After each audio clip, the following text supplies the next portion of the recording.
सवाल है, बिहार का नाम बिहार कैसे पड़ा? तो इसका सही जवाब है बिहार में बौद्ध विहारों के अधिक संख्या में पाए जाने के कारण। आपको बता दें कि बिहार शब्द बिहार का बदला हुआ रूप है। बिहार शब्द का अर्थ होता है शिशुओं का आवास। ऐसा माना जाता है कि इस क्षेत्र में बौद्ध विहारों की बहुलता को देखकर लोगों ने इसे बिहार कहना शुरू कर दिया था। अगला सवाल देखते हैं, बिहार के प्रथम निर्दलीय मुख्यमंत्री कौन थे? तो इसका सही जवाब है महामाया प्रसाद सिन्हा। देखते हैं अगला सवाल, बिहार के प्रथम भारतीय गवर्नर कौन थे? ये थे आपके डॉक्टर सत्येंद्र प्रसाद सिन्हा। अगला सवाल, बिहार का राजकीय पशु कौन सा है? तो इस राजकीय पशु है आपका बैल। अगला सवाल, बिहार का राजकीय पक्षी कौन सा है? तो यह है आपका घरेलू गौरैया। इसका सही जवाब है घरेलू गौरैया। देखते हैं अगला सवाल, बिहार का राजकीय चिन्ह क्या है? तो यह है आपका बोधि वृक्ष। आपको बता दें कि बिहार का राजकीय चिन्ह 2 स्वास्तिक से घिरा हुआ बोधि वृक्ष है। बोधि वृक्ष का आधार एक ईंट है जिस पर उर्दू में बिहार लिखा हुआ है। बोधि वृक्ष का अर्थ होता है ज्ञान का वृक्ष। बोधि वृक्ष बिहार के गया जिले में स्थित महाबोधि मंदिर के परिसर में स्थित एक पीपल का वृक्ष है, जिसके नीचे 531 ईसा पूर्व में भगवान बुद्ध को ज्ञान की प्राप्ति हुई थी। देखते हैं अगला सवाल, बिहार के प्रथम राज्यपाल कौन थे? ये थे आपके जयराम दास दौलतराम।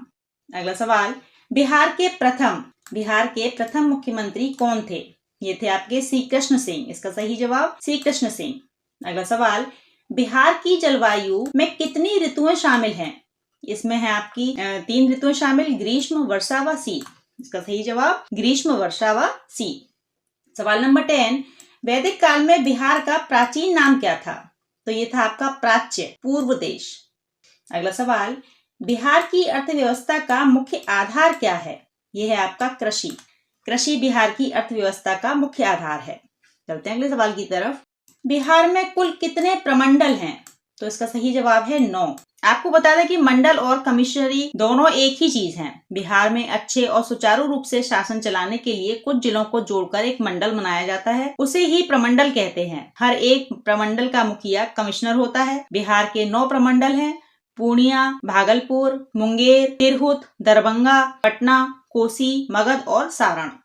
सवाल नंबर 13, बिहार की जलवायु कैसी है? तो आपकी बिहार की जलवायु है मानसूनी जलवायु। इसका सही जवाब है मानसूनी जलवायु। अगला सवाल, बिहार की प्रथम राजभाषा हिंदी है। द्वितीय राजभाषा कौन सी है? तो द्वितीय राजभाषा है आपकी उर्दू। अगला सवाल देखते हैं, 1956 में राज्य पुनर्गठन के समय बिहार का कौन सा जिला पश्चिम बंगाल में शामिल किया गया था? ये था आपका पुरुलिया। इसका सही जवाब पुरुलिया। अगला सवाल, 2001 में झारखंड राज्य बनने के बाद अब बिहार राज्य का क्षेत्रफल कितना है? यह है आपका 94,163 वर्ग किलोमीटर। इसका सही जवाब 94,163 वर्ग किलोमीटर। देखते हैं अगला सवाल, बिहार को पृथक राज्य के रूप में मान्यता दिलाने में किस राजनेता का सक्रिय योगदान था? तो इसका सही जवाब है सच्चिदानंद सिन्हा। सच्चिदानंद सिन्हा। अगला सवाल, इब्राहिम लोदी के काल में बिहार का सूबेदार गवर्नर कौन था जिसने सुल्तान के विरुद्ध विद्रोह किया था? तो इसका सही जवाब है दरिया खान नुहानी। अगला सवाल, ईसा पूर्व छठी शताब्दी में विश्व की प्रथम गणतंत्रात्मक व्यवस्था कहाँ थी? तो इसका सही जवाब है वैशाली। अगला सवाल, किस प्राचीन ग्रंथ में बिहार के निवासियों को कीकट कहा गया है? तो इसका सही जवाब है ऋग्वेद। दोस्तों, अगर आप हमारे चैनल पर नए हैं तो हमारे चैनल को सब्सक्राइब करें ताकि इसी तरह की नई वीडियो आपको सबसे पहले मिल सके। तो देखते हैं अगला सवाल, किस शहर को बिहार की इलेक्ट्रॉनिक नगरी कहा जाता है? तो इसका सही जवाब है हाजीपुर। बता दें कि बिहार के हाजीपुर शहर को इलेक्ट्रॉनिक नगरी कहा जाता है। 12 अक्टूबर 1972 को मुजफ्फरपुर से अलग होकर वैशाली के स्वतंत्र जिला बनने के बाद हाजीपुर मुख्यालय बना था। यहीं पर भारतीय रेल के पूर्व मध्य रेलवे का मुख्यालय भी है, जिसकी स्थापना 8 सितंबर 1996 को हुई थी। वैसे हाजीपुर केले, आम और लीची के उत्पादन के लिए भी प्रसिद्ध है। देखते हैं अगला सवाल, किस राजा के दरबार में यूनानी राजदूत मेगास्थनीज रहता था? जिसका सही जवाब है चंद्रगुप्त मौर्य। अगला सवाल देखते हैं, किस शासक के काल में पाटलिपुत्र में तृतीय बौद्ध संगीति का आयोजन किया गया था? तो इसका सही जवाब है अशोक। अगला सवाल, किस शासक के काल में प्रथम बौद्ध संगीति का आयोजन हुआ था? तो इसका सही जवाब है अजातशत्रु। सवाल नंबर 25, किस शासक के काल में वैशाली में द्वितीय बौद्ध संगीति का आयोजन किया गया था? तो इसका सही जवाब है कालाशोक। आपको बता दें कि कालाशोक शासन के काल में वैशाली में द्वितीय बौद्ध संगीति का आयोजन किया गया था। द्वितीय बौद्ध को राजा कालाशोक ने आश्रय प्रदान किया था, जबकि पहले राजा कालाशोक बज्जी भिक्षुओं का समर्थन करते थे, परंतु सत्य का बोध होने पर वे स्थिर यश के पक्ष में हुए थे। अगला सवाल देखते हैं, किस शासक ने नंद वंश के शासक घनानंद को पराजित कर मौर्य वंश की स्थापना की थी? तो इसका सही जवाब है चंद्रगुप्त मौर्य। अगला सवाल, किस सुल्तान ने दरभंगा का नाम बदलकर तुगलकपुर रख दिया था? तो इसका सही जवाब है मोहम्मद बिन तुगलक ने। अगला सवाल देखते हैं, किसके शासनकाल में बिहार में नुहानी वंश का उदय हुआ था? तो इसका सही जवाब है सिकंदर लोधी। चलते हैं अगले सवाल की तरफ। क्षेत्रफल की दृष्टि से भारत के राज्यों में बिहार का कौन सा स्थान है? तो यह स्थान है आपका 12वां। अगला सवाल, गुप्त वंश के किस शासक ने महाराजाधिराज की उपाधि धारण की थी? तो इसका सही जवाब है समुद्रगुप्त। अगला सवाल, गुप्त वंश के किस शासक ने विक्रमादित्य की उपाधि धारण की थी? ये थे आपके चंद्रगुप्त द्वितीय। अगला सवाल देखते हैं, चीनी यात्री इत्संग ने बिहार का भ्रमण कब किया था? तो इसका सही जवाब है 673 ईस्वी में। अगला सवाल, चीनी यात्री हेनसांग ने बिहार में 625 ईसा से 640 ईस्वी तक किस विश्वविद्यालय में अध्ययन किया था? तो ये विश्वविद्यालय था आपका नालंदा विश्वविद्यालय। इसका सही जवाब नालंदा विश्वविद्यालय। अगला सवाल, जनसंख्या की दृष्टि से भारत के राज्यों में बिहार का कौन सा स्थान है? तो ये स्थान है आपका 3रा। अगला सवाल, जनसंख्या घनत्व की दृष्टि से भारत के राज्यों में बिहार का कौन सा स्थान है? यह है आपका 3रा। देखते हैं अगला सवाल, बिहार के सबसे प्राचीन संग्रहालय पटना संग्रहालय की स्थापना किस वर्ष हुई थी? ये हुई थी आपकी 1915 में। देखते हैं अगला सवाल, जैन धर्म के प्रवर्तक भगवान महावीर को निर्वाण कहाँ प्राप्त हुआ था? तो उनको प्राप्त हुआ था निर्वाण पावापुरी में। तो सही जवाब है पावापुरी। आपको बता दें कि पावापुरी को पावा भी कहा जाता है। यह बिहार के नालंदा जिले में राजगीर और बोधगया के समीप स्थित एक स्थान है। यह जैन धर्म के लोगों का एक अत्यंत पवित्र शहर है। भगवान महावीर को यही मोक्ष की प्राप्ति हुई थी। देखते हैं सवाल नंबर 38। तुगलक काल में बिहार की राजधानी क्या थी? तो ये थी आपकी बिहार शरीफ। इसका सही जवाब बिहार शरीफ। अगला सवाल, दरिया खान नहानी को बिहार का शासक किस काल में बनाया गया था? इसका सही जवाब है 1495 से 1522 ईस्वी। अगला सवाल देखते हैं, बिहार में 1857 के विद्रोह की शुरुआत कब और कहां से हुई थी? ये हुई थी आपकी 12 जून 1857 रोहिणी देवघर से। देखते हैं अगला सवाल, बिहार का अभिशाप किस नदी को कहा जाता है? तो ये नदी है आपकी कोसी नदी। देखते हैं अगला सवाल, 12वीं सदी के प्रथम दशक में किसके राज्यकाल में बिहार में एक शक्तिशाली राज्य की नींव रखी गई थी? तो ये थे आपके मदन पाल। इसका सही जवाब है मदन पाल। अगला सवाल, बिहार और उड़ीसा को बंगाल से अलग करके एक पृथक प्रांत के रूप में कब गठित किया गया था? तो ये आपका किया गया था वर्ष 1912 में। अगला सवाल देखते हैं, पाल वंश के बाद बिहार पर 12वीं सदी में किस वंश के आधिपत्य के प्रमाण मिलते हैं? तो इसका सही जवाब है गुहड़वाल वंश के। अगला सवाल देखते हैं, बिहार का क्षेत्रफल भारत के कुल क्षेत्रफल का कितना प्रतिशत है? यह है आपका 2.86%। देखते हैं सवाल नंबर 40। बिहार का ग्रांड ट्रंक रोड किस राष्ट्रीय राजमार्ग के नाम से जाना जाता है? तो इसका सही जवाब है राष्ट्रीय राजमार्ग 2। आपको बता दें कि ग्रांड ट्रंक रोड का निर्माण शेर शाह सूरी ने किया। यह मार्ग हावड़ा के पश्चिम में स्थित बांग्लादेश के चटगांव से शुरू होकर लाहौर पाकिस्तान से होते हुए काबुल तक जाता है। देखते हैं सवाल, बिहार की प्रथम रेलवे लाइन का निर्माण किस स्थान के मध्य हुआ था?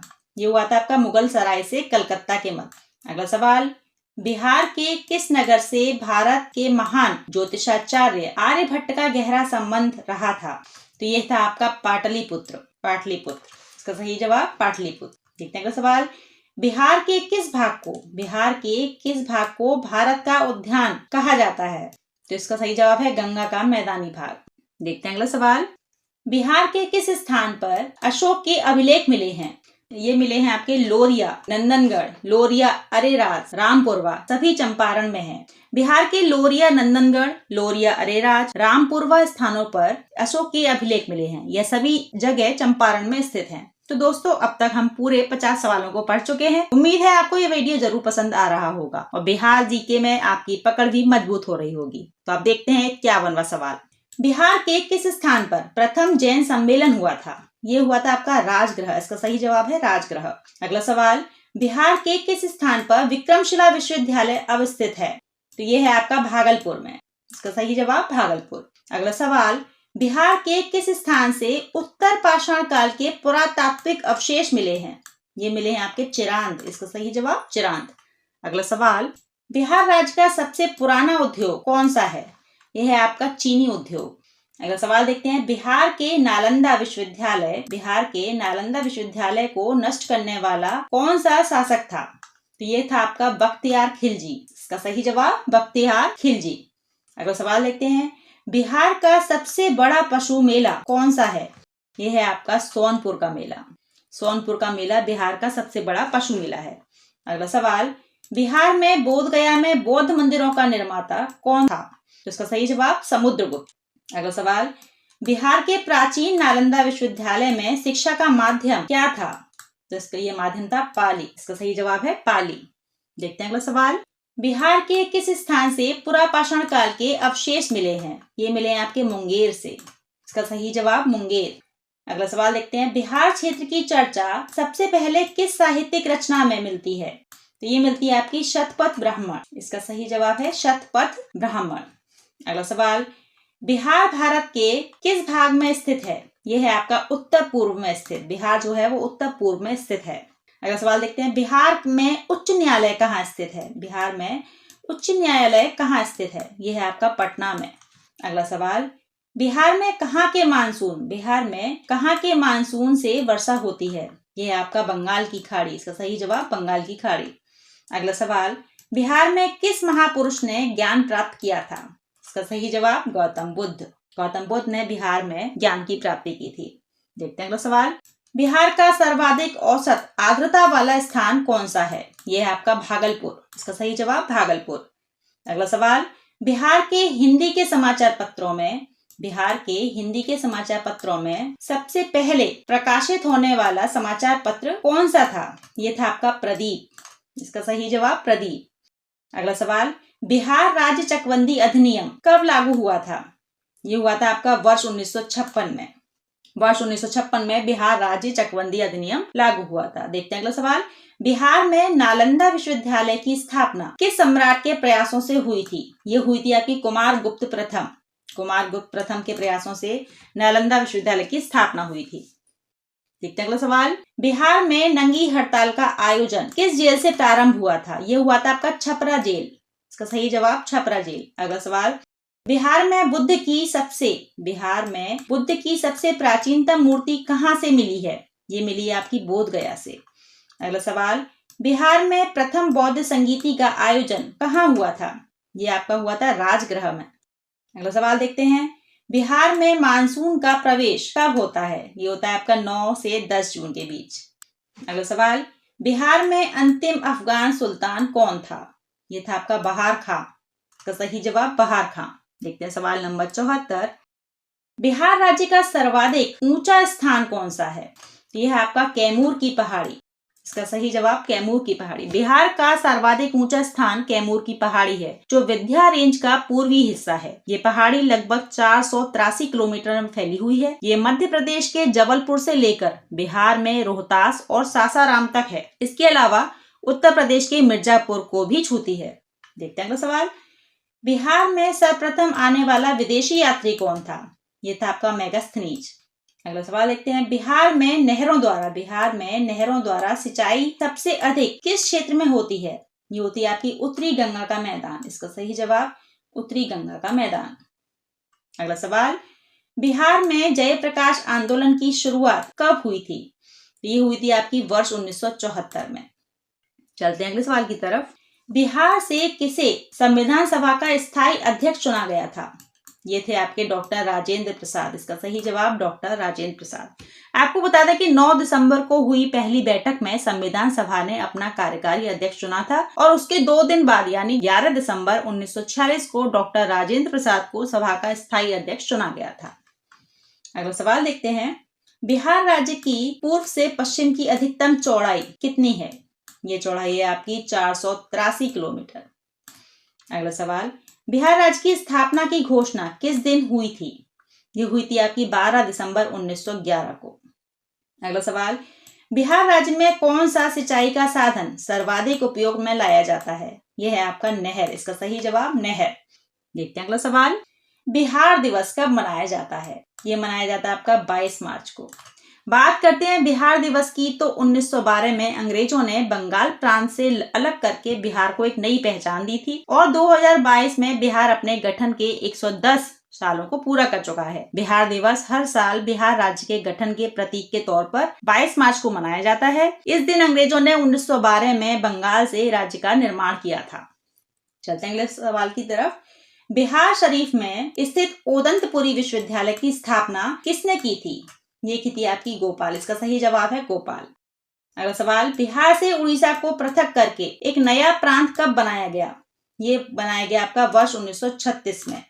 अगला सवाल, वैशाली में द्वितीय बौद्ध संगीति का आयोजन कब हुआ था? इसका सही जवाब है 383 ईसा पूर्व। अगला सवाल देखते हैं, बिहार में फसल बीमा नीति कब लागू हुई? इसका सही जवाब 1 अप्रैल सन 2000 को। अगला सवाल, बिहार में कौन सा पर्व बैसाखी की पूर्णिमा के दिन मनाया जाता है? यह है आपका बुद्ध जयंती। इसका सही जवाब बुद्ध जयंती। अगला सवाल देखते हैं, बिहार में एक विशेष हिंदी उर्दू मिश्रित भाषा बोली जाती है, इसे क्या कहते हैं? तो इसका सही जवाब है बिहारी। देखते हैं अगला सवाल, बिहार शब्द का उल्लेख किस ऐतिहासिक ग्रंथ में मिलता है? तो ये मिलता है आपका नवाकत ए नासिरी व कीर्तिलता में। अगला सवाल, बिहार में किस विश्वविद्यालय की स्थापना से पहले हुई? तो इसका सही जवाब है भीमराव अंबेडकर विश्वविद्यालय।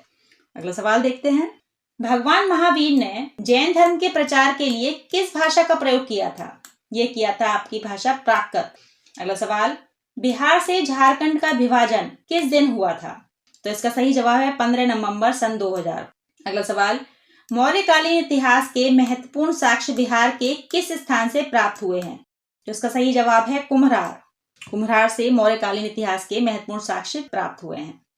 देखते हैं अगला सवाल, विक्रमशिला विश्वविद्यालय की स्थापना का श्रेय किस शासक को है? तो इसका सही जवाब है धर्मपाल। देखते हैं अगला सवाल, बिहार का सर्वाधिक वर्षा वाला स्थान कौन सा है? यह है आपका किशनगंज। बात करते हैं बिहार के वर्षा ऋतु की, तो बिहार में वर्षा की शुरुआत मध्य जून से हो जाती है, लेकिन सबसे अधिक वर्षा जुलाई और अगस्त में ही होती है। यह वर्षा दक्षिणी पश्चिमी मानसून और बंगाल की खाड़ी से उठने वाले दोनों मानसूनों से होती है। देखते हैं सवाल, विदेशी यात्री इब्न बतूता किसके शासनकाल में भारत आया था? तो इसका सही जवाब है मोहम्मद बिन तुगलक। देखते हैं सवाल, वैशाली के समीप कुंड ग्राम में जैन धर्म के 24वें तीर्थकर भगवान महावीर का जन्म किस वर्ष हुआ था? तो इसका सही जवाब है 540 ईसा पूर्व। देखते हैं सवाल, वैशाली में आयोजित द्वितीय बौद्ध संगीति की अध्यक्षता किसने की थी? तो इसका सही जवाब है सब्बा कामी। देखते हैं सवाल, मगध महाजनपद की राजधानी क्या थी? तो इसका सही जवाब है राजगृह। अब आपका अंतिम सवाल, बिहार से गुजरने वाले राष्ट्रीय राजमार्ग ग्रांड ट्रंक रोड का निर्माण किसने कराया था? तो इसका सही जवाब है शेरशाह सूरी।